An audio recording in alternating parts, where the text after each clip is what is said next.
Segundo fragmento de la clase número 7. Habíamos dejado haciendo una presentación respecto de cómo funcionaba, de cuáles eran las características del mercado de competencia perfecta. Pero también había dicho que esa compleja ingeniería, ese equilibrio que permite que el precio oriente decisiones de inversión y de consumo, es complejo de observar, es difícil de observar, no sucede en todos los casos. Y también hay que decir eh, que una pequeña modificación en el deseo de las personas, en el gusto de los consumidores, produce variaciones, produce desplazamientos en ese equilibrio entre oferta y demanda. Y logra que un producto que a lo mejor estaba en equilibrio entre oferta y demanda se vuelva abundante, porque la gente dejó de demandarlo.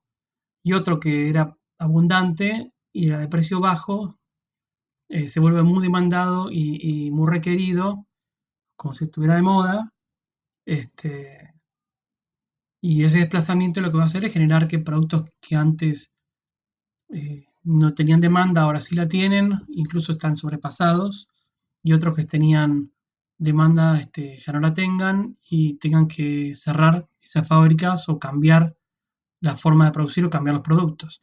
Así que lo que ven es que es una especie de equilibrio, pero que se mueve todo el tiempo y se va desplazando detrás del gusto del consumidor o eventualmente de nuevos inventos por parte de los productores, de las fábricas. Em,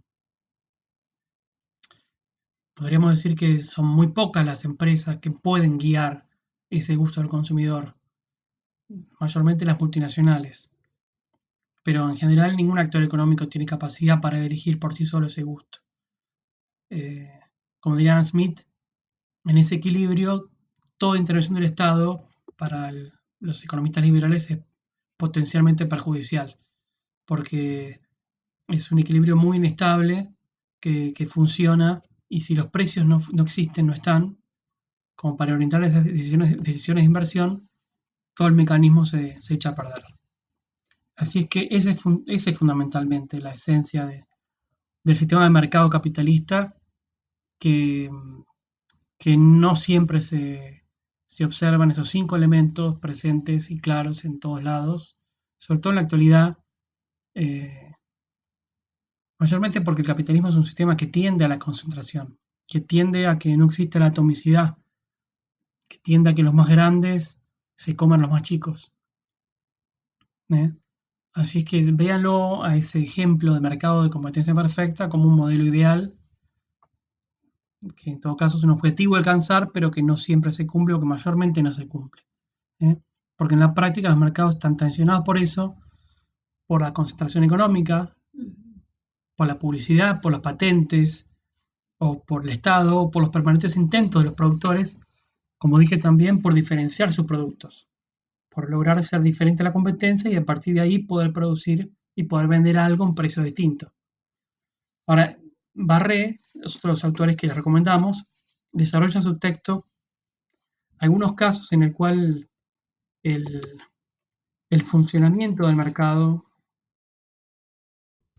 el funcionamiento del mercado sí habilita la intervención pública y prácticamente es una regla en ciertos mercados.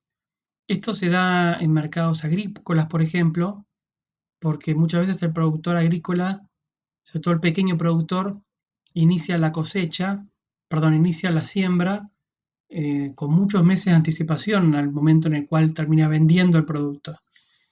Y puede ocurrir que, dependiendo del clima o de variables que no puede manejar, el precio termine siendo incluso inferior al costo.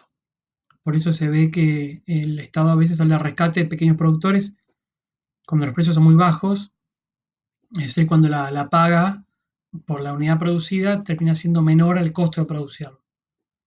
Eh, a veces pasa también cuando hay mucha abundancia, la cosecha es tan grande que sobrepasa la demanda.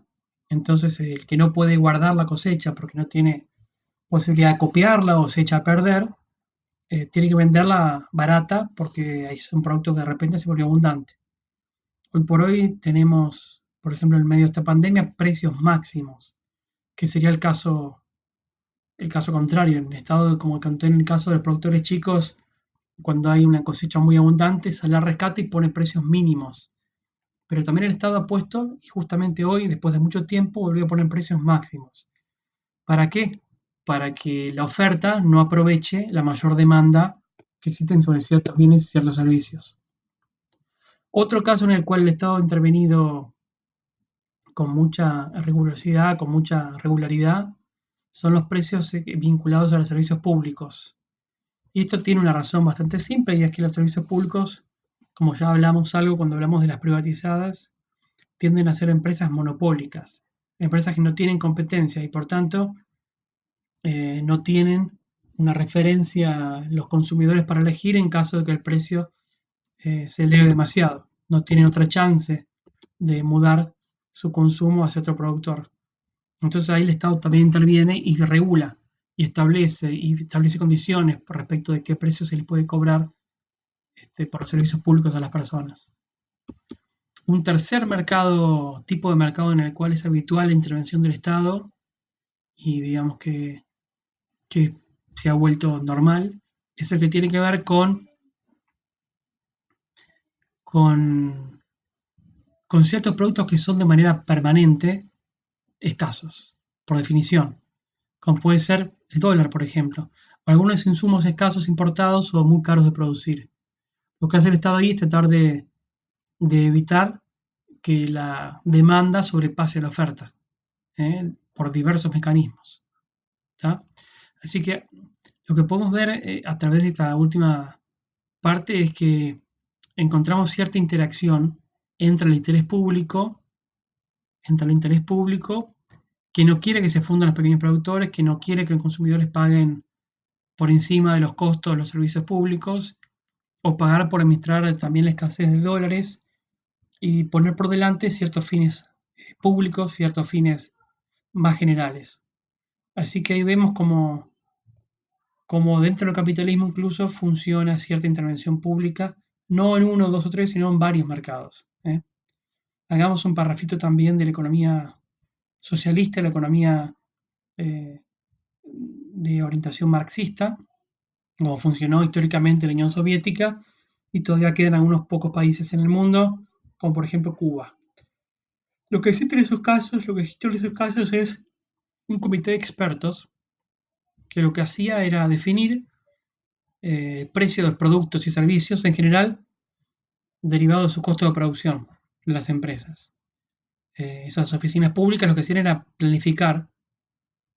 eh, planificar la producción y en derivado de su costo establecer precios sin, sin fijarse demasiado en criterios de escasez, en criterios de innovación, porque ahí no hay ningún tipo de incentivo para que el productor genere una ganancia adicional, para que mejore la producción, para que innove, para que baje el costo y quede un producto más moderno, que le guste más a la población, porque ahí no va a haber una apropiación privada de esa ganancia. Con lo cual todos esos incentivos al egoísmo capitalista y el ánimo de lucro no existen. ¿Eh? Lo que vamos a hacer ahora, ya dejando un poco de lado este mercado de precios ideal, de defensa, de demanda, perdón, y oferta equilibrada y naturalmente funcionando a partir de la mano invisible, y vamos a hablar específicamente de la demanda.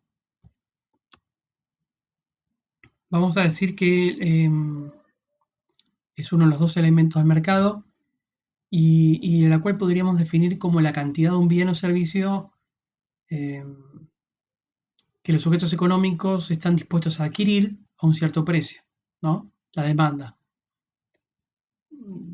Los actores a un cierto precio, una cantidad, es lo que determina la demanda. Cada producto, cada servicio posee una demanda específica que puede variar, como dijimos, por moda, por tiempo, por países, por pueblos, por niveles de ingreso. Vamos a detenernos un poco a hablar de esto un poco. Es interesante empezar a distinguir, por ejemplo, si los bienes a demandar son homogéneos o heterogéneos, si son sustituibles o insustituibles.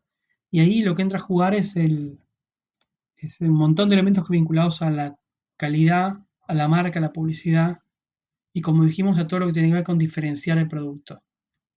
elementos que influyen en los consumidores y desplazan la demanda de un lado a otro. Barré lo que hace es una diferenciación de lo que llaman los factores de la demanda. Es decir, vincula a ciertos elementos que influyen, que determinan, que condicionan la demanda de un bien o un servicio. El primero de esos elementos que condiciona la demanda de un servicio dice que es la capacidad de compra. Esto está bueno porque lo que permite es distinguir que un prerequisito para que exista demanda es que ésta sea solvente.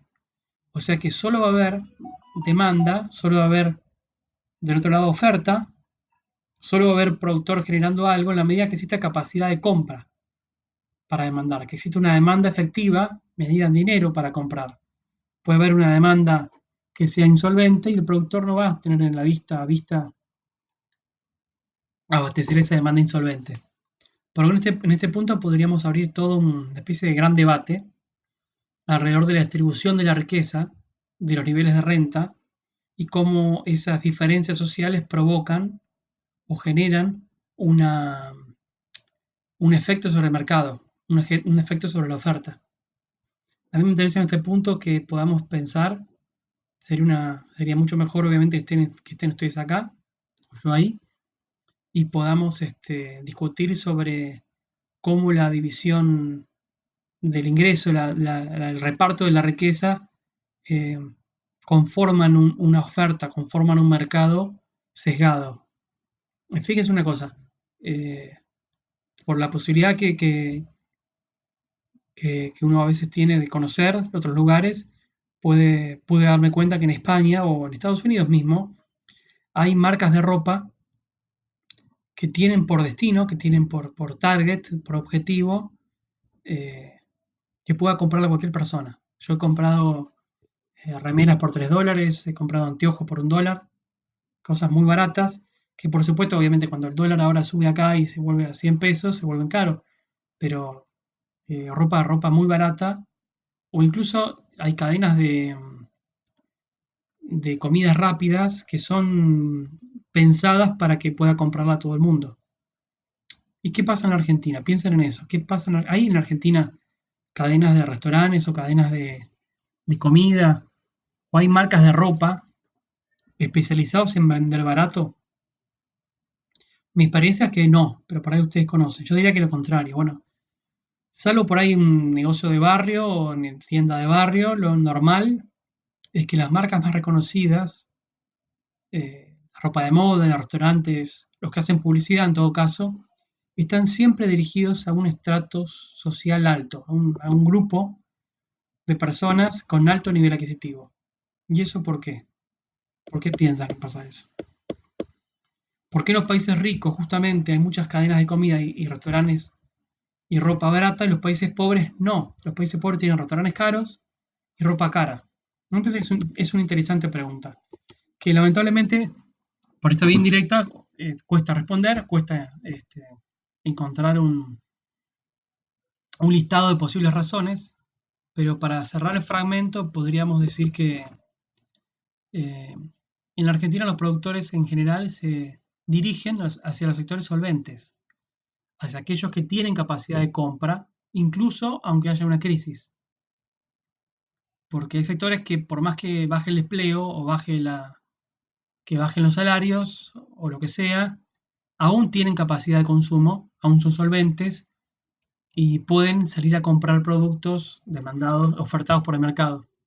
Entonces lo que vemos es que hay una lectura por parte de los oferentes, por parte de los empresarios, de que es preferible vender más caro, vender menos, pero dirigirse sobre todo al sector que tiene permanente capacidad de compra. Muchos empresarios que han querido vender barato para la mayoría, lo que les pasó es que en la primera crisis que se les cruzó, se fundieron. Eso no ocurre en los países desarrollados. Pero quizás sería un buen negocio poner un negocio de cadenas de comida barata o de ropa barata. Se los dejo como inquietud y vamos al próximo fragmento.